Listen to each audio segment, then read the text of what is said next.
Hello friends, welcome back to Asset Builder YouTube channel. और आज हम बात करने वाले हैं भारत बॉन्ड ईटीएफ के बारे में। काफ़ी लोग मार्केट ऊपर जाने की वजह से टेंशन में है कि मार्केट अब यहाँ से गिर सकता है, तो वो लोग के लिए एक बहुत ही बढ़िया इन्वेस्टमेंट का ऑप्शन है, वो है भारत बॉन्ड ईटीएफ। क्योंकि काफ़ी सारे लोगों को मन में सवाल आता है कि हमें ऐसी जगह पे इन्वेस्ट करना है कि जहाँ पे रिस्क भी कम हो और साथ में हमें रिटर्न भी कुछ अच्छे खासे मिल जाए।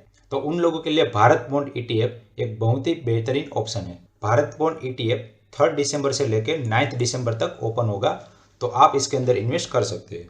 इस वीडियो में आगे हम भारत बॉन्ड क्या है, भारत बॉन्ड कैसे काम करता है और भारत बॉन्ड में इन्वेस्ट करने के क्या क्या रिस्क है एंड साथ में क्या क्या बेनिफिट है उसको भी डिस्कस करेंगे। एंड नेक्स्ट हम भारत बॉन्ड ईटीएफ में आप ऑनलाइन कैसे इन्वेस्ट कर सकते हैं उसका प्रोसीजर भी देखेंगे। एंड लास्ट में 2 पॉइंट में हम किन किन लोगों को भारत बॉन्ड ईटीएफ में इन्वेस्ट करना चाहिए और साथ में ही आप भारत बॉन्ड ईटीएफ में इन्वेस्ट करके ये बॉन्ड के अलावा आप कैसे एक्स्ट्रा रिटर्न कमा सकते हैं उसके बारे में भी डिस्कस करेंगे। तो एंड तक मेरे साथ इस वीडियो में बने रहे। सबसे पहले व्हाट इज भारत बॉन्ड। तो भारत बॉन्ड आपको नाम से ही पता चल रहा है कि ये एक बॉन्ड है प्लस ईटीएफ है। अब जब आप बॉन्ड में इन्वेस्ट करते हैं तो बॉन्ड एक डेट इंस्ट्रूमेंट होता है और जो ईटीएफ है उसका मतलब है एक्सचेंज ट्रेडेड फंड, मतलब आप एक्सचेंज पे इसको ट्रेड भी कर सकते हैं। अब क्योंकि यहाँ पे ये बॉन्ड भी है और ईटीएफ भी है और साथ में इसका जो पोर्टफोलियो है वो डाइवर्सिफाइड भी है, तो ये एक म्यूचुअल फंड की तरह भी काम करता है। तो भारत बॉन्ड ईटीएफ है वो bond, mutual fund and ETF ये तीनों का एक मिक्सिंग प्रोडक्ट है जिसका डिटेल हम आगे देखेंगे। और यहाँ पे आपको जो चार्जेस लगते हैं वो बहुत ही कम है, उसका डिटेल भी हम आगे डिस्कस करेंगे। अब देखते हैं कि भारत बॉन्ड ईटीएफ काम कैसे करते हैं, कि ये कहाँ कहाँ पे इन्वेस्ट करते हैं और कितना आपको रिटर्न जनरेट करके दे सकते हैं। तो यहाँ पे जो इन्वेस्टर है वो पैसा देंगे भारत बॉन्ड ईटीएफ को, और भारत बॉन्ड ईटीएफ है वो पब्लिक सेक्टर एंटरप्राइज कंपनी के बॉन्ड परचेस करेंगे और ये जो कंपनियाँ है वो बदले में कुछ रिटर्न जनरेट करके देंगे इन्वेस्टरों को। तो इस तरह से भारत बॉन्ड ईटीएफ काम करता है। और ये जो सारा प्रोसीजर है वो एक फंड मैनेजर के जरिए मैनेज होता है और इसका जो चार्जेस है वो बहुत ही नेग्लिजिबल है।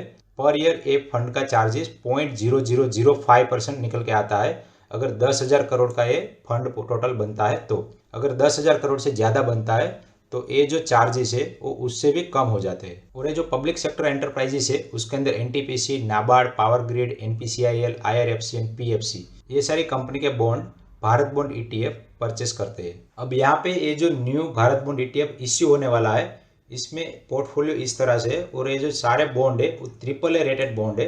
तो यहाँ पे सिक्योरिटी बहुत ही ज़्यादा हाई है और इसका जो पोर्टफोलियो डाइवर्सिफिकेशन है वो इस तरह से 15% ये मेजर 4 कंपनी में और बाकी का 14%, 12%, 8% एंड 4% ये अलग से दूसरी 4 कंपनी में। तो इस तरह से ये जो सारी पब्लिक सेक्टर एंटरप्राइजेस है उसके बॉन्ड परचेस किए जाएंगे। अब यहाँ पे इसके अलावा जो दूसरे बॉन्ड मार्केट में ऑलरेडी ट्रेड हो रहे उसका पोर्टफोलियो थोड़ा सा अलग हो सकता है। और यहाँ पे आप देख सकते हैं कि ये 100% AAA रेटेड बॉन्ड में इन्वेस्ट किया है और बाकी जो ईटीएफ थे पहले आए थे उसके अंदर 95% AAA रेटेड बॉन्ड में इन्वेस्ट किया था और जो अलग से 5% था वो गवर्नमेंट सिक्योरिटी में इन्वेस्ट किया था लिक्विडिटी को मेंटेन करने के लिए। लेकिन यहाँ पे 100% AAA रेटेड बॉन्ड में इन्वेस्ट किया हुआ है। अब यहाँ पे जो रिटर्न है वो एक्सपेक्टेड 6.87% के आसपास बन के निकल के आते हैं। अब क्योंकि यहाँ पे जो रिटर्न है वो फिक्स नहीं है, लेकिन आप प्रेडिक्ट कर सकते हैं कि इसके आसपास ही आपको रिटर्न मिलेगा। अब यहाँ पे जो मोड ड्यूरेशन है वो लगभग 6.84 ईयर का है, मतलब कि यहाँ पे जो बॉन्ड है उसका मेच्योरिटी अगर हम देखें तो एवरेज मेच्योरिटी पीरियड 6.84 ईयर का है, लेकिन ये जो बॉन्ड का मेच्योरिटी है वो 32 को होने वाला है। तो आपको अगर मेच्योरिटी तक होल्ड करना है तो फिर इसका जो मेच्योरिटी डेट है वो 2032 है। अब यहाँ पे जो भारत बॉन्ड है उसका पोर्टफोलियो थोड़ा बहुत रीबैलेंस होता है, तो आपका ये जो रिटर्न है वो थोड़ा बहुत अफेक्ट होगा और इसका डिपेंडेंसी जो है वो डिपेंड करेगा कि जो नए बॉन्ड परचेस कर रहे हैं वो कौन सी प्राइस पे परचेस कर रहे हैं। और यहाँ पे लास्ट में जो इंडेक्सेशन दिया है तो इंडेक्सेशन का जो नंबर है वो आपको काम लगेगा आपका टैक्सेबिलिटी कैलकुलेट करने में, क्योंकि यहाँ पे जो भी टैक्स लग रहा है वो विथ इंडेक्सेशन लग रहा है, तो यहाँ पे आपका टैक्स भी बहुत ही ज़्यादा कम लगेगा। अब भारत बॉन्ड में इन्वेस्ट करने के आपके पास 2 ऑप्शन है, पहला है ईटीएफ के जरिए और दूसरा है एफओएफ के जरिए। तो ईटीएफ में आप डायरेक्टली भारत बॉन्ड ईटीएफ में अप्लाई कर दीजिए। अगर आप एफओएफ में इन्वेस्ट करना चाहते हैं तो ये फंड ऑफ फंड में इन्वेस्ट होगा। अब एक बार ये स्कीम का डिटेल देख लेते हैं। तो ये जो स्कीम है इसका नाम है भारत बॉन्ड ईटीएफ अप्रैल 2032 और इसका जो एनएससी सिंबल है वो इस तरह से EBB ETF 0432। 04 का मतलब है अप्रैल 32। अब आप दूसरे जो 4 बॉन्ड ऑलरेडी मार्केट में ट्रेड हो रहे इसका भी सिंबल आप इस तरह से सर्च कर सकते हैं, EBB ETF। इतना आप लिखेंगे तो बाकी मेच्योरिटी वाले जितने भी बॉन्ड है वो आपके सामने निकल के आ जाएंगे। और ये जो NFO का पीरियड है वो 3 दिसंबर से लेकर 9 दिसंबर तक ओपन रहेगा। और यहाँ पे इसका अंडरलाइंग इंडेक्स भी बनाया गया है, तो जिससे आप इसको ट्रैक भी कर सकते हैं। अब यहाँ पे जो मिनिमम इन्वेस्टमेंट है वो 1000 रुपीज़ का है, और जो HNI है उसके लिए ये इन्वेस्टमेंट हो जाता है 2 लाख रुपीज़ का। तो यहाँ पे आप 1000 रुपीज़ के बाद 1 रुपये के मल्टीपल में कितने भी रुपए इन्वेस्ट कर सकते हैं। यहाँ पे जो एग्जिट लोड है वो नील है, लेकिन अगर आप फंड ऑफ फंड में इन्वेस्ट करते हैं तो 30 डेज के पहले अगर आप इसको सेल करते हैं तो जो एग्जिट लोड है वो 0.1% लगता है। 30 डेज के बाद इसके ऊपर जो एग्जिट लोड है वो नील है। जब भी कोई हम न्यू इन्वेस्टमेंट करते हैं तो उसके रिस्क भी हमें एक बार देख लेना जरूरी है। तो भारत बॉन्ड ETF का रिस्क भी हम देख लेते हैं। तो सबसे बड़ा जो रिस्क है वो bond price risk subject to market. तो यहाँ पे जब मार्केट के ऊपर ये ETF ट्रेड होगा तो वहाँ पे मार्केट कंडीशन के हिसाब से ये बॉन्ड की जो प्राइस है वो ऊपर या नीचे हो सकती है।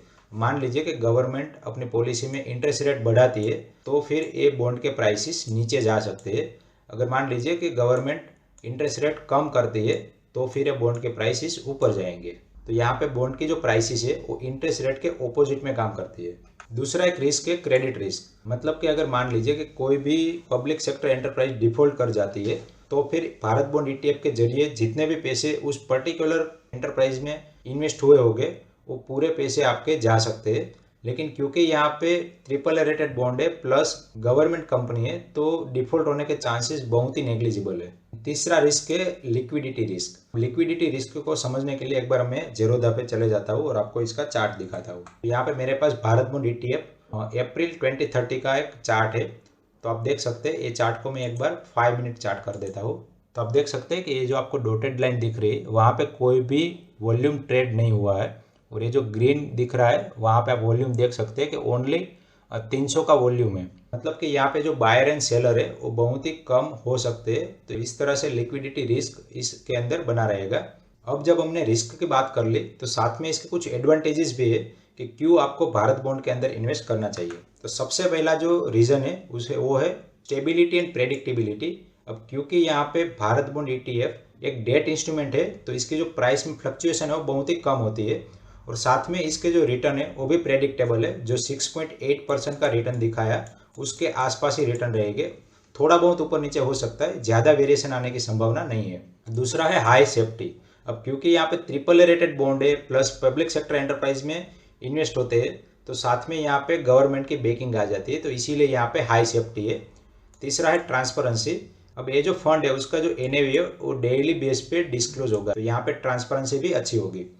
और इसके अंदर जो सबसे मेजर बात है नो लॉक इन पीरियड। तो यहाँ पे कोई भी लॉक इन पीरियड नहीं है।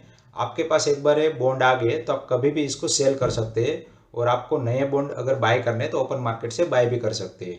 अब यहाँ पे थोड़ा बहुत प्राइस में ऊपर नीचे हो सकता है, बाकी कोई लॉक इन पीरियड नहीं है। अगर हम टैक्सेबिलिटी की बात करें तो अगर आप 3 साल से ज़्यादा पीरियड तक इसको होल्ड करते हैं तो इसके ऊपर जो टैक्सेबिलिटी बन के आती है वो बहुत ही कम बन के आती है, क्योंकि यहाँ पे इंडेक्सेशन लगता है। और इंडेक्सेशन का मतलब है कि जो महंगाई है उसको भी काउंट कर लिया जाएगा।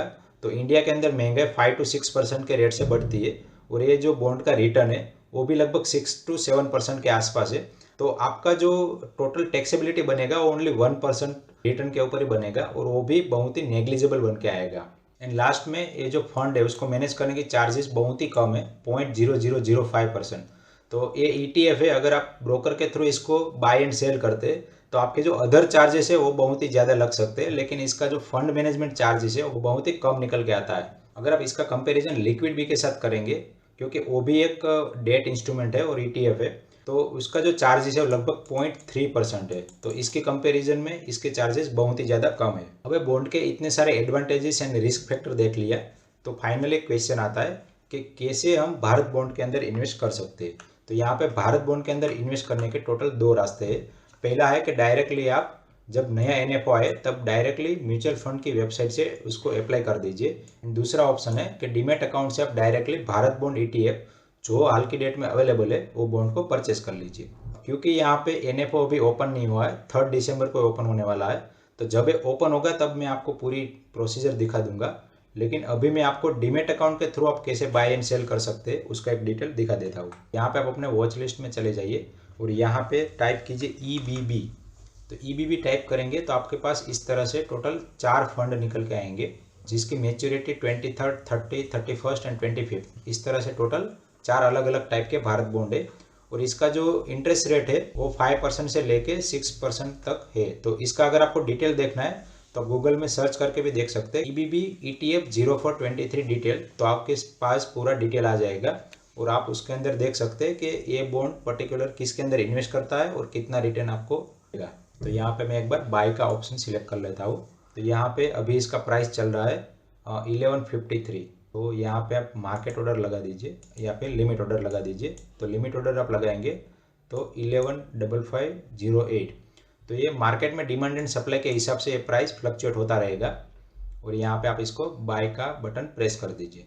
अब किस किस को इसके अंदर इन्वेस्ट करना चाहिए, तो सबसे पहले कि जो लोग पोर्टफोलियो डाइवर्सिफाइड करना चाहते हैं कि अपना कुछ पोर्शन इक्विटी के अंदर और कुछ पोर्शन डेट इंस्ट्रूमेंट के अंदर इन्वेस्ट करना चाहते हैं, तो डेट इंस्ट्रूमेंट के लिए आप भारत बॉन्ड ETF के अंदर इन्वेस्ट कर सकते हैं। जनरली लोग 10 to 20% पैसा अपना डेट इंस्ट्रूमेंट में रखते हैं और 60 to 70% पैसा अपना इक्विटी में रखते हैं और सेफ्टी के लिए 10% पैसा अपना गोल्ड बॉन्ड में रखते हैं। दूसरा है कंजर्वेटिव इन्वेस्टर, तो जिन लोगों का रिस्क कैपेसिटी बहुत ही कम है और उनका एज हो गया है या फिर रिटायरमेंट पे है और बहुत ज़्यादा रिस्क इक्विटी के अंदर लेना नहीं चाहते, तो वो लोग भारत बॉन्ड ETF के अंदर इन्वेस्ट कर सकते हैं।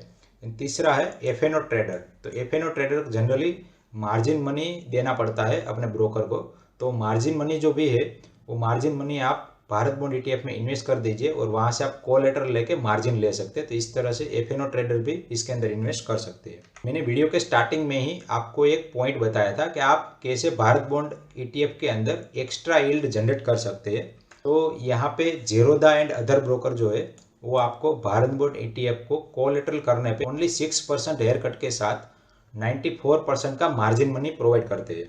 और ये जो मार्जिन मनी है वो नॉन कैश सेगमेंट में आता है। तो इसीलिए यहाँ पे मान लीजिए कि आपने 1 लाख रुपए का भारत बॉन्ड ETF परचेस किया है तो आपको 94,000 रुपीज़ का मार्जिन मिल जाएगा। तो 94,000 के मार्जिन मनी के साथ अलग से एक्स्ट्रा आपको कैश मार्जिन चाहिए 94,000 का। ये दोनों मार्जिन मिला के आप टोटल मार्जिन यूज़ कर सकते हैं FNO ट्रेडिंग में।